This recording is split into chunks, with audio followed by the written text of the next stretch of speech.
ನನಗೆ ಈ ಹುಡುಗಿ ಎಂಟ್ರಿ ಕೊಟ್ಲಲ್ಲ ಸರ್, ಅಲ್ಲಿಂದ ಅಲ್ಲಿ ಬರ್ಬೇಕಾದ್ರೆ ಏನೋ ಒಂದು ವಿಶೇಷವಾದ ಒಂದು ಕಳೆ ಇತ್ತು ಈ ಹುಡುಗಿಯಲ್ಲಿ. ಓಕೆ, ಅದ್ರ ಕಾರಣ ನಂಗೆ ಗೊತ್ತಿಲ್ಲ. ಇಲ್ಲಿ ಹತ್ತಿರದಲ್ಲಿ ಕ್ಲೋಸ್ ಅಪ್ ಅಲ್ಲಿ ನೋಡ್ತಾ ಇದ್ದೀನಿ, ಆ ಪ್ರೇಮ ಅವ್ರ ಕೈ ಇಟ್ಕೊಂಡು ಆ ಬಳೆನ ಅವಳು ಹೊಗಳಿದ್ದು. She was so involve.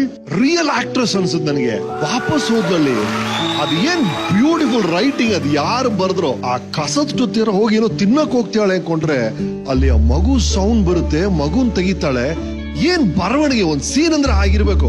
ಅವಳು ಆಕ್ಟ್ ಮಾಡಿದ ರೀತಿ ಅದೆಲ್ಲ ಆಯ್ತಾ, ಎಕ್ಸ್ಟ್ರಾರ್ಡಿನರಿ ಇಂಪ್ರೆಸ್ ಆಗ್ಬಿಟ್ಟೆ ನಾನು. ನಂತರ ಅವಳ ಕತೆ ಹೇಳ್ತೀರಾ, ಅವಳ ಕತೆನೇ ಇದು. ಆ ಕಸದ ಡಬ್ಬಿಲಿಂತ ಮಗು ಇವಳೆ ಅಂತ ನೀವು ಹೇಳಿದ್ರೆ ಏನಾಗಬೇಕು? ಐ ಮೀನ್ ನಿನ್ ಬಗ್ಗೆ ಇನ್ನಷ್ಟು ಗೌರವ ಹೆಚ್ಚಾಗೋಯ್ತು ನನಗೆ. ನೋಡಿ ಇವ್ರು ನಗ್ತಾರದ್ ನೋಡ್ರಿ, ಇವ್ರ ಕಣ್ಣು ನೋಡ್ರಿ. She is so beautiful, amazing. Raja ನೋಡೋ, ಒಬ್ಬೊಬ್ರ ಕತೆ ಒಂದೊಂದ್ ತರ ಶುರು ಆಗುತ್ತೆ. ಕತೆ ಎಲ್ಲಿ ಶುರು ಆಗುತ್ತೆ ಮುಖ್ಯನೇ ಅಲ್ಲ, ಎಲ್ಲಿ ಮುಗಿಯುತ್ತೆ ಅದು ಮುಖ್ಯ. ಆಯ್ತಾ? ಕ್ಲೈಮ್ಯಾಕ್ಸ್